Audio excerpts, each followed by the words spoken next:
What is 12th house as per वैदिक astrology? देखिए, जो 12th हाउस है ना, it represents house of expenses. It is a house of expenditure.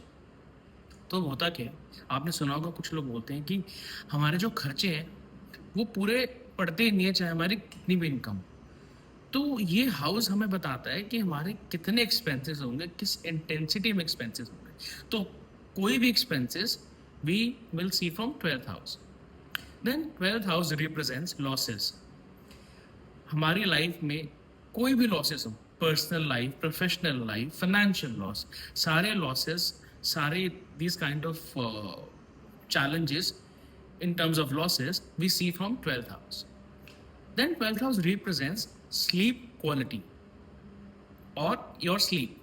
सो आपकी जो स्लीप होगी, आपको बहुत एक अच्छी स्लीप आएगी, या फिर you will have a disturbed sleep. You know, there are some people who gets, you know, वो सो रहे हैं और उन्हें लेटते नींद आ जाती है, या फिर they get a very good peaceful sleep, whereas there are some people who get very disturbed sleep. तो ये डिफरेंस है आपकी स्लीप क्वालिटी का. तो ये हम देख सकते हैं, एंड इनफैक्ट अगर हम डीप डाइव करें तो हम ये भी देख सकते हैं कि आपके ड्रीम्स किस तरह के. So it's important to analyze 12th house from all these perspectives. Then charity, donation, even spirituality is seen from 12th house. Hospitalization is also seen from 12th house. Long term diseases. अब इसका मतलब ये नहीं है कि अगर आपका 12th house strong नहीं है, अफ्लिक्टेड है, तो आप हॉस्पिटलाइज हो जाएंगे या हॉस्पिटल में ही रहेंगे. नहीं, आप हॉस्पिटल में मेडिकल इक्विपमेंट सप्लाई कर सकते हैं. हो सकता है आप हॉस्पिटल में मशीन सप्लाई करते हैं. Basically the point is there has to be some kind of linkage और association with the 12th house and its significations. तो कोई भी एक एंगल बन सकता है. Similarly it represents jail. अब अगेन दैट डजंट मीन कि आपको जेल हो जाएगी. There are lot of combination and बहुत ही माइन्यूट स्टडी से पता लगता है ये सब चीज़ें. बट अगेन अगर आप 12th हाउस की बात करें, अगर हम वो जेल वाला एंगल देख रहे हैं, तो इट कुड बी पॉसिबल कि आप जेल में राशन सप्लाई करते हो, क्लॉथ सप्लाई करते हो, आप वहाँ पे फर्नीचर सप्लाई करते हो. So it all depends on that. So we have to carefully analyse these houses to come to a conclusion. Basically jail का अगर मैं आपको थोड़ा डीप डाइव एंगल बताऊं, तो इट रिप्रेजेंट्स सॉलिटरी, कन्फाइनमेंट और मे बी आइसोलेशन.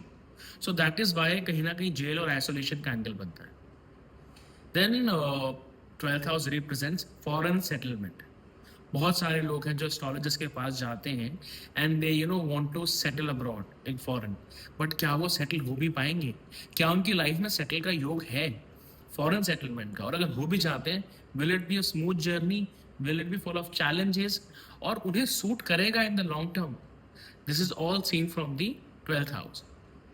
देन अगर मैं बात करूं इंटरनेशनल बिजनेस की, मल्टीनेशनल कंपनीज की, जो भी बिजनेस कंपनीज हैं जो हमारी कंट्री से अब्रॉड हैं, दूर हैं, basically multinational and international level of business and commerce, this is all seen from the 12th house.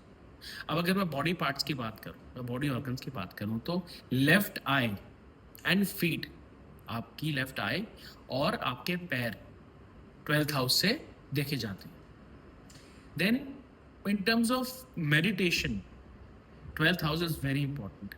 Again, sleep quality is from 12th house.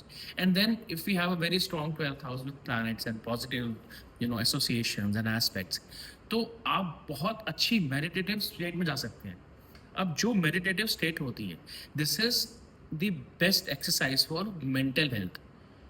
This is the best form of mental health in terms of उसको stable करना और better करना. तो एक अच्छी meditation की capacity is seen from the 12th house.